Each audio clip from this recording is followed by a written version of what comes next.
Hi guys, welcome to Untitled Tech. My name is Ricky. Here at Untitled Tech, we're big fans of testing budget hardware, and today we'll be testing the main test bench with Helldivers 2. Let's jump into the game.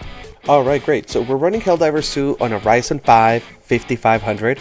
This is a 6-core 12-thread processor and is often on sale. So if you're interested in purchasing one of these for gaming, Helldivers 2 should be able to give you a good idea of how this works. That being said, I am pairing it with 32 gigs of DDR4 on 4 slots with DOCP Profile 1 enabled, which brings the memory up to 3200 mega transfers per second. And I'm pairing it with a Radeon RX 5600 XT. This is the 6GB model of the card, and it would be something comparable to something like a 1660 Super. So if you're in the market for something like that, that's another option that you can consider. There's a lot of the 1660 Supers out there, were the ones that were used for the old Cyber Power PCs. So you can get some pretty good deals on those on the used market. But this one is also another option because it's not a very popular option. You can get them at a pretty good deal if you're willing to shop around. That being said, we are running on AMD's Adrenalin software 26.1 as of the time of recording, and here are the specs of Tech Power Ups GPU Z. Yeah, so the original release date for the 5600 XT was on January 21st, 2020. So at this point, it's already a 6-year-old card, but I still think it's pretty capable. I did notice a little bit of higher temperatures though, so I decided to change the thermal paste. So this is with thermal paste already replaced. I also have a resizable bar and AMD's Crossfire disabled. Alright, let's close this up. We need Afterburner for the overlay, so we're going to keep that on. Very good. Okay, so let's hop onto the graphics. We are going to be running on 1080p.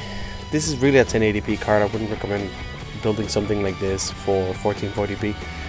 Hopping into the display, we're running on 1080p.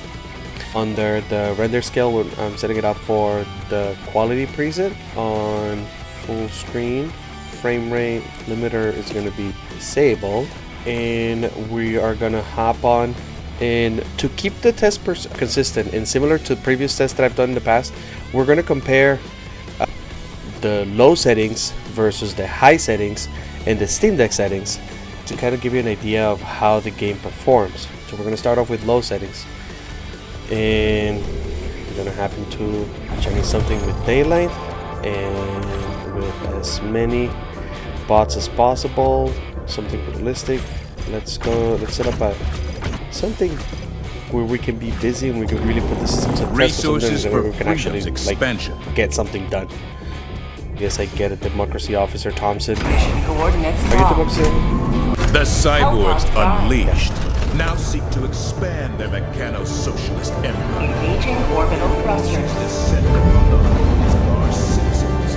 They must be defended. Orbit synchronized. Can't get enough of that. Alright, very good. Let's hop into the match.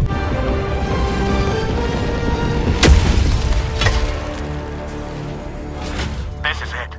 This is the solemn duty. Okay, it's a little dark, but I think we'll be able to manage. Defend democracy at any cost.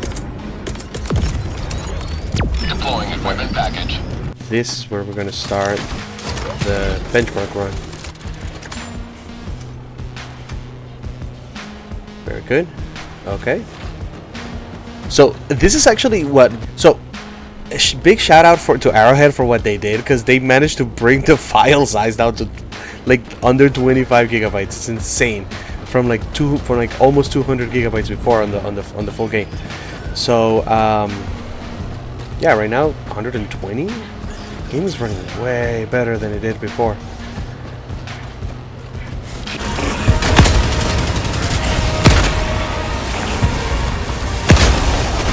All right, let's get it.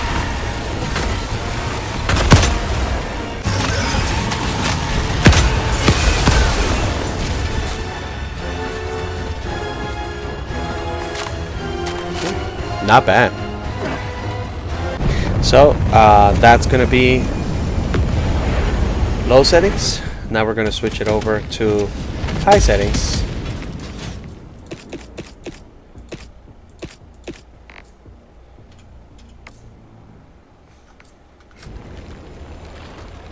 Very good.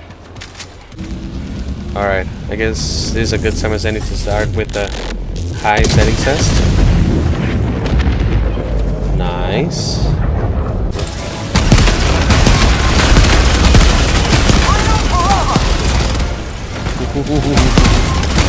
I kept tagging the map because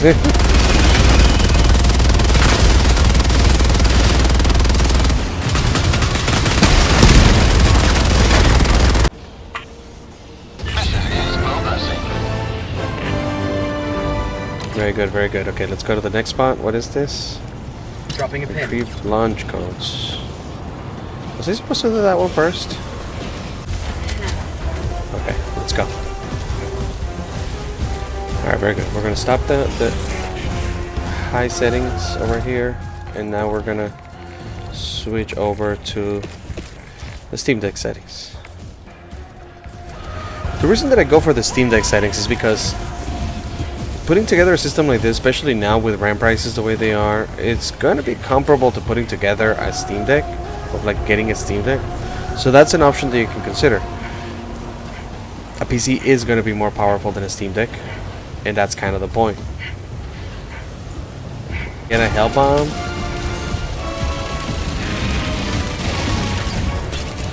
Warning, you are in range of enemy artillery.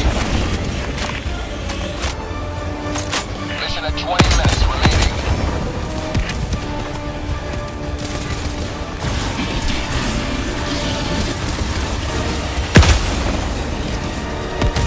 Alright. Launch codes, launch codes. What are we doing?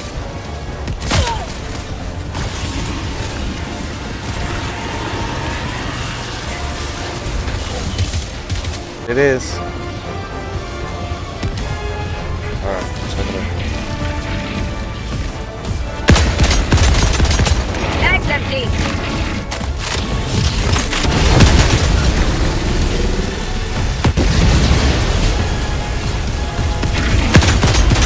Bag's empty.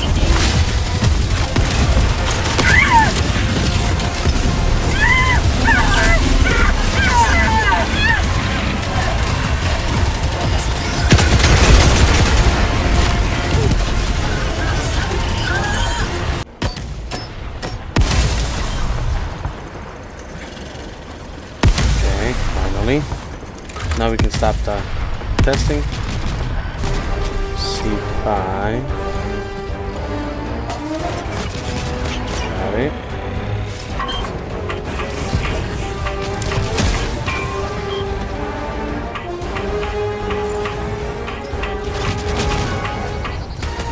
Liberty dispensed. Oh, Mission at 10 minutes remaining.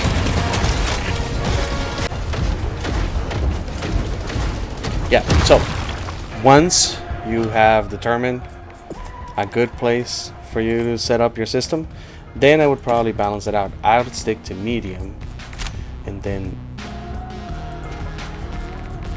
I would stick to medium, and then go to the display tab, turn on the frame rate limiter, and leave it at 60. Do your system and yourself a favor, and you'll see how quickly temperatures will just stabilize. ETA T-minus 30 seconds. ETA T-minus 20 Come on, seconds. we can do this, we can do this, we can do this. Oh my god. Nobody's standing there, Pelican 1. Pelican 1 preparing to depart.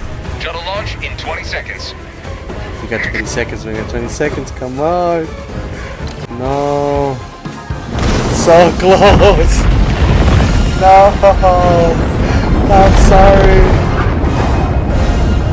If they could speak, I know our heroes would not have us mourn their loss, but rejoice in their victory. Okay, we failed to extract. Okay. Well, that wasn't great, but it was an extreme solo mission, so that was pretty good. Honorable duty. Alright, let's go back. Pull up MSI Afterburner. And let's get the results. Staying on an average of 120 FPS, you can actually get a pretty good high refresh rate experience on low settings, which is kind of what I'm thinking I'm going to start running the game on. Probably going to lower the 3D resolution to be able to do that though. 60 FPS is kind of like my sweet spot, so I'm just going to stay, because this isn't really a high FPS shooters. But if you wanted to crank it up to high settings, you are able to run it at 63 FPS. The limiting factor on this hardware combination is the GPU. Where's my arm looking all weird? Look at his arm. It's like okay. All right. Well, anyway. Okay, great. So this was Helldivers 2 running on the Ryzen 5 5500 paired with 32 gigabytes of RAM and the RX 5600 XT. All in all, I can safely say a couple of things about having this type of hardware combination. If you end up going down the 5500 X route, the 5500 can handle much more than the 5600. So this is a good way to get yourself into PC building if you manage to get the CPU at an affordable price. And all in all, the nice thing about the CPU is that it doesn't use that much power. So that's definitely a plus.